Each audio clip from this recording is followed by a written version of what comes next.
morto é que ele estava incomodando o monopólio religioso do templo.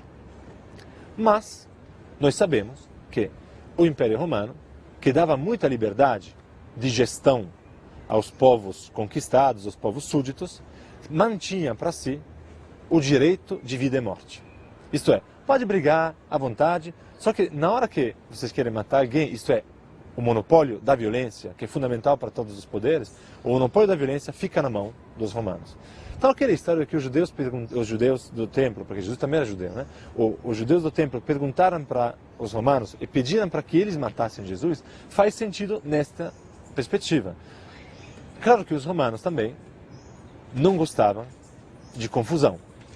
E na medida que Jerusalém era um lugar de grande tensão religiosa, nas festas, essas coisas todas que nós conhecemos, tem essa grande aglomeração de gente e essas brigas entre facções religiosas diferentes, os romanos facilmente resolviam isso com violência. Isto é, não queremos confusão, não importa quem não quer, vamos resolver, vamos deixar a cidade tranquila. Isso é a famosa Pax Romana, né? Isto é, o apaziguamento pela violência das diferenças dos outros, né? Somente nós podemos ter violência. Então quem matou Jesus? Os romanos, provavelmente, né? Fisicamente. Agora, por que foi morto Jesus? Enquanto ele era um Messias alternativo ao poder religioso do Templo de Jerusalém. Há documentos judaicos que nos lembram dessa morte, dizendo que Yeshua foi morto exatamente porque se considerava filho de Deus. Isso existe de fato, esses documentos. Mas isso obviamente não pode ser considerado, esse fato que a elite judaica matou Jesus, como foi considerado ao longo da história, inclusive da nossa história cristã, como motivo para o antissemitismo. Por uma razão muito simples. Jesus é judeu, né? Jesus não é cristão. Ele não ficou sabendo do cristianismo, ele morreu antes, de alguma forma, historicamente, né? Então, é um problema de monopólio da experiência religiosa judaica, então de uma elite que mantém o controle, que mata as bruxas, né? Isto é, as bruxas, estou falando das bruxas exatamente para mostrar como isso funcionou ao longo da história cristã também. Quer dizer, é o monopólio da fé, o monopólio da experiência religiosa, que vai eliminar o opositor, vai eliminar quem não gosta, vai eliminar quem está falando diferente. Infelizmente, o fanatismo religioso ao longo da história até hoje, né, continua matando em nome de Deus. Do ponto de vista histórico, a narrativa sobre a ressurreição, ela não pode ser considerada, porque a ressurreição por si mesma, se acontecer, acontece fora da história. Portanto, historicamente, a ressurreição pode ser abordada, do ponto de vista até como de análise científica, enquanto história de ressurreição. Isto é, a pergunta é, quem contou isso? Por que contou isso? Né? Bom, nós vemos que na literatura do tempo havia muita ressurreição. Muitas personagens importantes, elas ressuscitavam, né? No final da vida. Um pouco como dizer, não pode ter acabado assim, né? Essas personagens, de alguma forma, são divinizadas. Então, essa ideia da ressurreição é uma ideia bastante comum, de verdade, naquele tempo. Não é uma coisa muito estranha, como podia ser em vez da crucificação, que é uma coisa muito estranha, muito escandalosa. A ressurreição é bastante normal. A história da ressurreição tem uma função muito clara, me parece.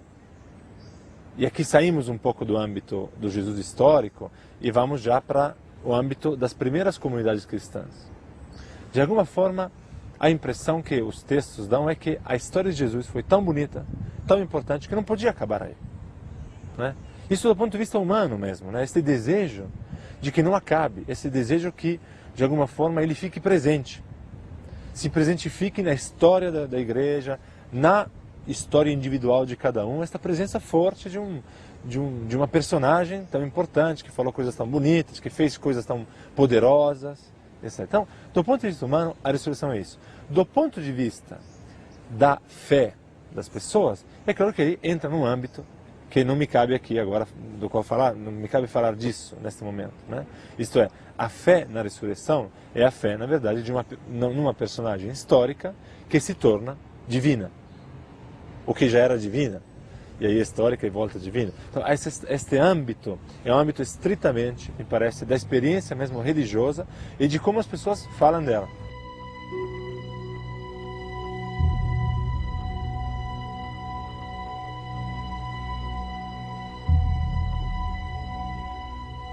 Uma pergunta que alguém poderia se fazer é, mas e se Jesus não tivesse ressuscitado? A mensagem dele, a história dele seria diferente? Não. E a história do cristianismo seria diferente? Não podemos dizer. Provavelmente sim. Mas de alguma forma, a ressurreição, ela se torna importante, objetivamente importante, isto é, se não tivesse ressuscitado, toda aquela história não teria o final feliz que comprovaria que de fato ele era uma pessoa especial aos olhos de Deus. Uma grande diferença que eu posso perceber, enquanto historiador, do cristianismo primitivo, como dizemos no começo, com o cristianismo hoje, é obviamente o que acontece com todas as grandes associações, com todas as formas de organização humana. O começo é altamente carismático. O começo é uma beleza, estamos todos levados pelo entusiasmo de uma coisa nova, de uma mensagem, de um projeto, né? Ao longo do tempo, toda instituição vai se institucionalizando.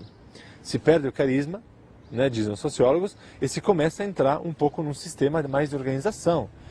Ficamos grandes, ficamos muito diferentes, precisamos organizar uma doutrina, organizar uma hierarquia, organizar um sistema de produção e reprodução da igreja. Então, a primeira grande diferença é que o cristianismo primitivo é um impacto de poucas pessoas que tem um projeto maravilhoso, uma coisa assim extraordinária, e nós hoje estamos há 2000 anos disso, ainda com essa ideia, né? Existem muitas igrejas, mas já muito mais institucionalizados. Isso é típico de qualquer tipo de associação.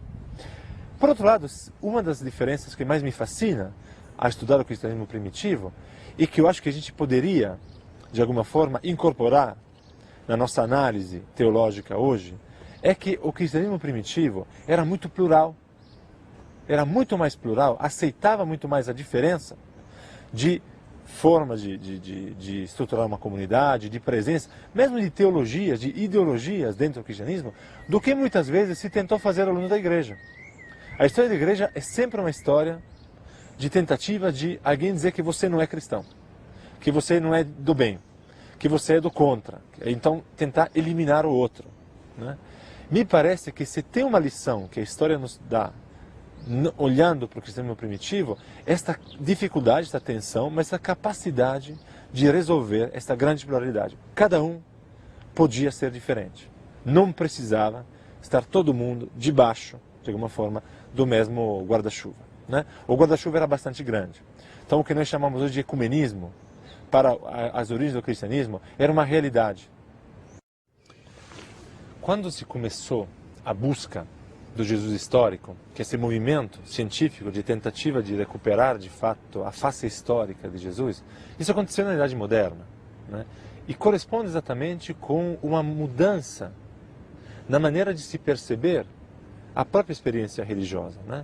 A ousadia de saber do moderno, que quer saber tudo, mesmo as coisas que não seria tão interessante saber, que alguém acha que é melhor que não se saiba. Então, nesse ponto de vista, me parece que a busca do Jesus histórico é muito importante, porque ela é simplesmente exercitar a nossa curiosidade, mais do que isso, a nossa vontade de conhecer profundamente a nossa história, né? A quem pertence Jesus? Não pertence só à teologia cristã. Jesus é uma figura tão importante para o nosso mundo ocidental que ele não pertence só a uma possibilidade de leitura, né?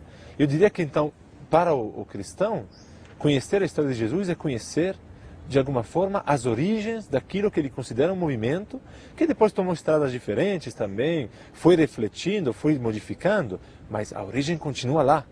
Nos últimos 30 anos, especialmente, a pesquisa sobre o Jesus histórico, ela teve uma grande difusão.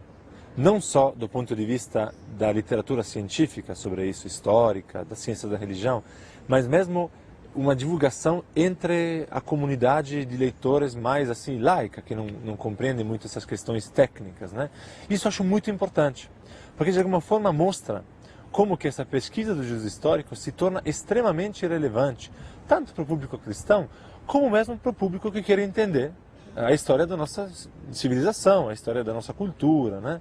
Então, com certeza, essas últimas pesquisas, elas foram divulgar muito mais estas informações que nós temos.